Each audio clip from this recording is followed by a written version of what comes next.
యాదగిరిగుట్ట లక్ష్మీ నరసింహస్వామిని శుక్రవారం హర్యానా గవర్నర్ బండారు దత్తాత్రేయ దర్శించుకొని అనంతరం ప్రత్యేక పూజల్లో పాల్గొన్నారు. ఈ సందర్భంగా ఆయనకు ఆలయ అర్చకులు పూర్ణ కుంభంతో స్వాగతం పలికారు. దర్శనానంతరం ఆలయ ముఖమండపంలో వేద ఆశీర్వచనం చేశారు. వేద పండితులు లడ్డు ప్రసాదం స్వామివారి చిత్రపటం అందజేశారు. యాదగిరిగుట్ట లక్ష్మీ నరసింహస్వామిని శుక్రవారం హర్యానా గవర్నర్ బండారు దత్తాత్రేయ దర్శించుకొని అనంతరం ప్రత్యేక పూజల్లో పాల్గొన్నారు. ఈ సందర్భంగా ఆయనకు ఆలయ అర్చకులు పూర్ణకుంభ స్వాగతం పలికారు. దర్శనానంతరం ఆలయ ముఖమండపంలో వేద ఆశీర్వచనం చేశారు. వేద పండితులు లడ్డు ప్రసాదం స్వామివారి చిత్రపటం అందజేశారు. ఆలయ ఈవో భాస్కర్రావు ముందుగా పోలీసుల గౌరవ వందనంతో స్వాగతం పలికారు. ఆయన వెంట జిల్లా కలెక్టర్ హనుమంతరావు, అధికారులు తదితరులు ఉన్నారు.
చాలా పుణ్యక్షేత్రం,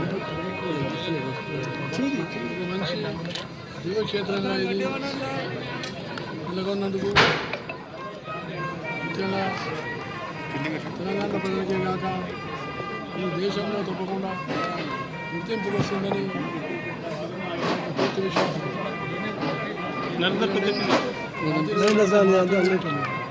చాలా ముఖ్యమైనటువంటి, అలాగే మన దేవాలయాలు చాలా పవిత్రంగా ఉంచుకోవాల్సి వస్తుంది.